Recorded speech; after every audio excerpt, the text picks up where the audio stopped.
guys, welcome back to the Chill Taco channel where everything is chill. Remember, I like pancakes. Now today we're going to be talking about some changes in the channel, major changes.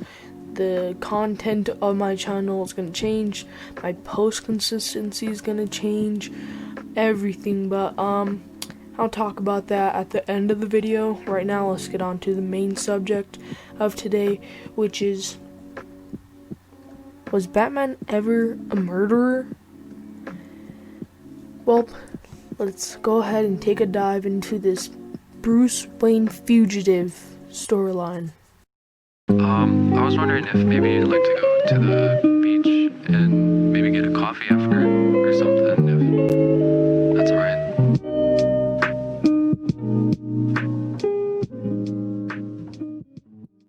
Okay, so, the whole entire storyline starts with Detective Comics number 766, where Batman is supposedly accused of a murder that occurred at Wayne Manor. The victim is, I believe, Vesper Fairchild, I don't know, but I believe that's her name. And what really convicted Bruce Wayne or Batman was two pieces of evidence. Well, there's of course more pieces of evidence, but I'm going to be focusing on the two major ones. So number one, of course, it's his manner, and number two, she left a voice recording. Well, she called 911, I believe, and they have some voice recording of that, which really made Bruce Wayne seem like the murderer. But let's keep on talking to see if he actually is. So the Bat family's obviously baffled. Well, I don't know. They're confused, obviously, because it's Batman. They know that he would never commit a crime. But anyways, enough of that. Batman, of course, escapes because, well, he's Batman. So he gets out of Blackgate, where they took him, and he goes out, and since so for those of you who don't understand, Batman is like a two-personality person. There's Bruce Wayne and Batman. There's many references to this two-personality thing in many comics, games, movies. Let's take one example from Batman Arkham Knight. So in Batman Arkham Knight, he does what is called the Nightfall Protocol. He destroys the manor, but that's not the death of Batman. He's destroying the manor. He blew up all of that stuff because he's essentially saying that he's no longer Bruce Wayne. He's full-time Batman. But so that's a little two-personality thing. So he comes out, and since his former personality is actually a fugitive, a criminal, he decides to give that one up and comes out public saying that Bruce Wayne is indeed a Batman. So he then returns to the cave and talks to the Bat family, and so they all before thought that he was they were doubting his innocence. For some reason, White Canary was helping. Black Canary, not White Canary. Black Canary was helping. You have all these little things that the Bat family's doing. All Bat family's essentially Batman's sidekicks. Everyone associated with Batman.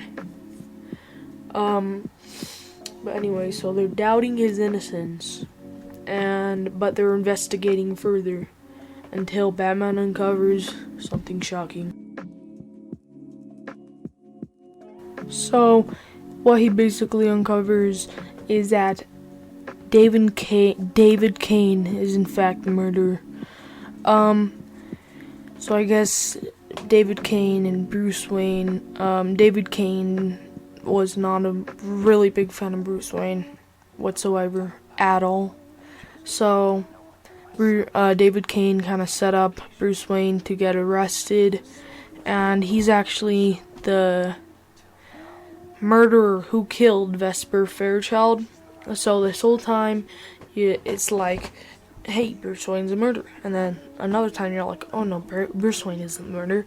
Like, it keeps on giving you twists and turns and twists and turns until you find out that one of the murderers, like, one of the people you would least expect, because they're like barely even mentioned in the comic the whole entire time. But yeah, that's basically how Bruce Wayne was almost a murderer. Bruce Wayne was not a murderer, but he was almost convicted, and he was almost presented as a murderer. But yeah, I hope you guys enjoyed this. Of course, this is kind of like a beta project, kind of talking about comics. So now that's towards the end of the video, let's talk about the major changes within my channel. So number 1, name change. I know I've gone through a lot of name changes, like I believe 2, but this one's gonna be for good because I want to become a comic channel. If you know me in real life, you know that I'm a huge comic book nerd, and trust me, I only started reading Batman Fugitive a couple days ago, so I'm not that informed on it. So don't worry about that though, because I'm still pretty informed about it. But I'm much more informed on subjects such as DC's hit storyline called Dark Knight's Metal. Very informed on DC's like comics like that. But yeah, I'll probably be doing maybe a deceased storyline explained, or a who would win type thing, like stuff like that. But let's get back to the name change. So the name change, I'm going to change my name to the Arkham Asylum Inmate. Okay, profile picture change, background change, stuff like that. Gonna become a comic book channel, like I already said. And yeah, still saying that this was just a beta project, so don't worry if this was a little tiny bit boring. I'm gonna find ways to make it seem more attention grabbing, more interesting is what I'm trying to say. But yeah, with that out of the way, with all the major big changes that I'm gonna do out of the way, I'll catch you guys later. Have an amazing day, and peace. We were best friends. I mean, I knew everything about this girl. I knew her favorite color. I knew her favorite food.